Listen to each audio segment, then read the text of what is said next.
When the average American thinks about slavery, their mind goes back to the dark days in the beginning of our great nation, when cotton was king and big southern planters amassed fortunes off the backs of slave labor. Unfortunately, even though slavery was abolished with the 13th Amendment in 1865, slavery in this country is still alive and well. But there are key differences between the antebellum slavery of our history and the hidden modern-day slavery that lives in the United States today. Between 1526 and 1866, the Atlantic slave trade transported over 300,000 African slaves to North America and over 10 million across the New World continents and nearby islands. Slaves were sold by African kings and merchants in exchange for manufactured goods, weapons, rum, and were forced to work in mills, fields, and plantations while suffering from diseases like pneumonia, typhus, cholera, and tuberculosis. Child slaves would suffer from rotting teeth, worms, dysentery, malaria, and fewer than 4 out of 100 slaves lived to be 60. Slavery during the antebellum era was a very common and accepted issue in society. By 1861, international efforts will be made to reduce and outlaw slavery. But greed, advancements in technology, lack of awareness, and government ineffectiveness will increase the number of slaves in 2016. The sex slave trade is a global business, and the American market is dominated by pimps and traffickers from one Mexican state called Tlaxcala. The Tenancingo ring has spread throughout the U.S., from the border towns up through Texas and California, and up the East Coast, all the way to New York. This is the end of the journey for a lot of girls. Many of them, at some stage, end up held captive in what seem like quiet streets.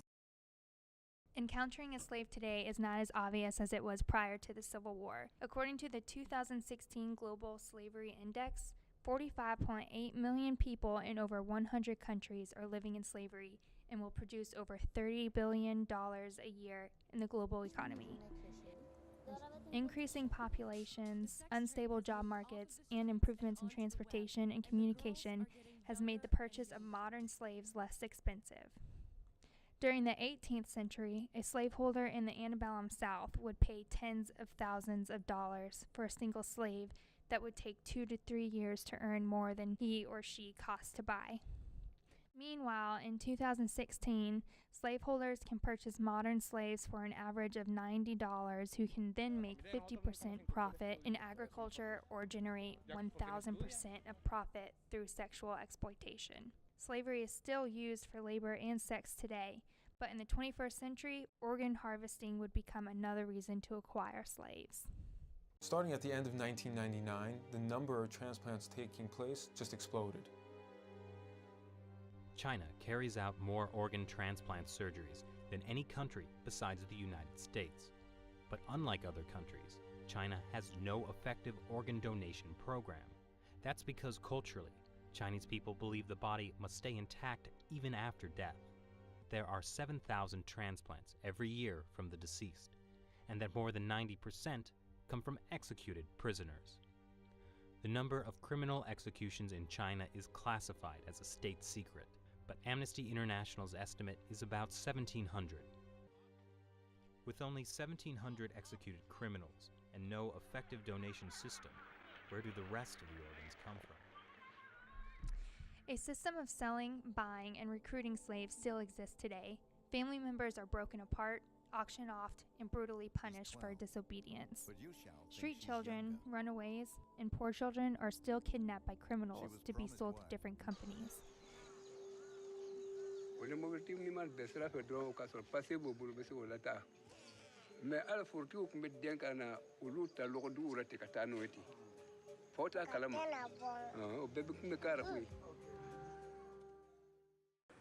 What it takes to turn a person who's destitute and vulnerable into a slave is the absence of the rule of law. If the rule of law is sound, it protects the poor and it protects the vulnerable. But if corruption creeps in and people don't have the opportunity to have that protection of the rule of law, then if you can use violence with impunity, you can reach out and harvest the vulnerable into slavery. Well, that's precisely what has happened around the world. The people who step into slavery today don't usually get kidnapped or knocked over the head. They come into slavery because someone's asked them this question. All around the world, I've been told an almost identical story. People say, I was home, someone came into our village, they stood up in the back of a truck, they said, I've got jobs, who needs a job? And they did exactly what you or I would do in the same situation. They said, that guy looks sketchy. I was suspicious, but my children were hungry. We needed medicine. I knew I had to do anything I could to earn some money to support the people I care about. 10 miles, 100 miles, 1,000 miles later, they find themselves in dirty, dangerous, demeaning work.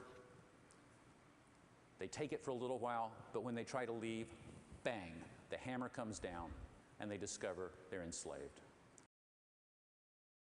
So when prosecutors don't make trafficking cases, the public doesn't believe it's a problem. And when communities don't think there's a problem, neither does law enforcement. And when police don't investigate cases, prosecutors are less likely to pursue trafficking charges, and the cycle perpetuates. The number of slaves has risen since the transatlantic slave trade, but the global economy is less slave-centric than it was in the past. Slaves over time and throughout history continue to educate, organize, and revolt against agencies of slavery while risking themselves and their families abroad. International and domestic enforcement and protection is more prominent in the 21st century. In 2013, the Trafficking Victims Protection Act was attached as an amendment to the Violence Against Women Act and passed, requiring modern slaves to assist in prosecuting and testifying against human trafficking agencies to seek refuge in the United States. The Trans-Pacific Partnership in 2016 includes provisions for countries to seize human trafficking to receive economic benefits. Student Action with Frameworker states, our agricultural system in America has always relied on the labor of displaced people that do not have the benefit of full citizenship in this country, whether indentured servants, slaves, sharecroppers, or undocumented immigrants. John F. Kerry would state in the June 2016 Trafficking in Persons Report, modern slavery is connected to a host of 21st century challenges, from environmental sustainability to advancing the lives of women and girls to combating transnational organized crime. Kerry would stress that we must speak up for men, women, and children who lack any effective platform to be heard themselves. Susan Coppage of the same report quotes Martin Luther King Jr., "Injustice anywhere is a threat to justice everywhere."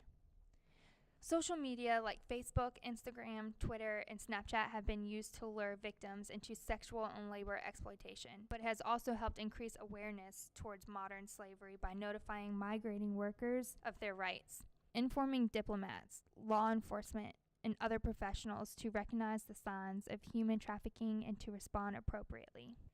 Organizations continue to dedicate themselves and risking their lives to empower those most vulnerable through education and cooperation with governments and private companies.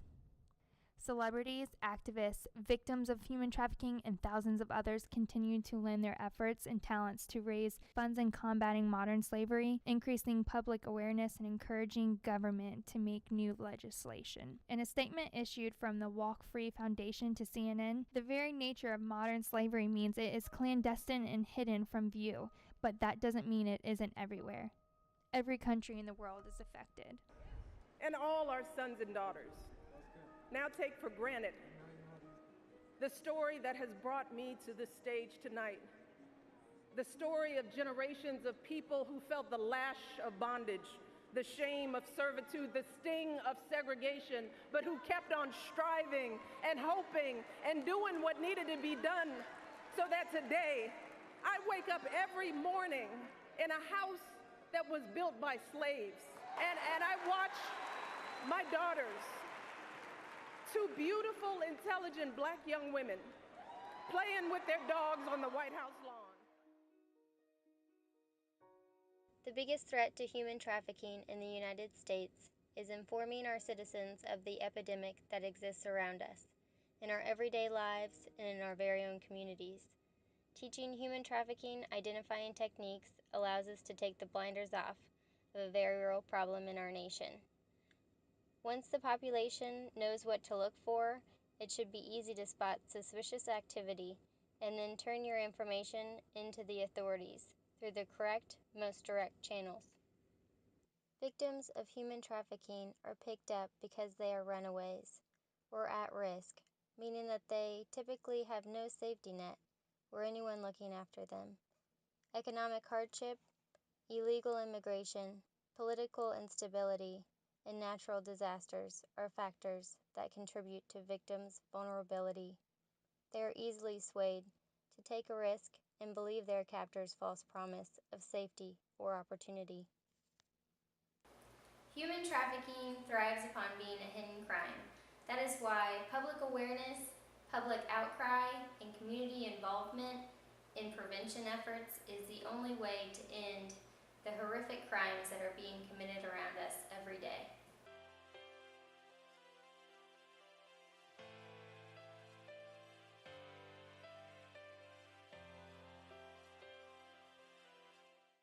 You can't say that you didn't know. You can't say you didn't know. You can't say you didn't know. You can't say you didn't know.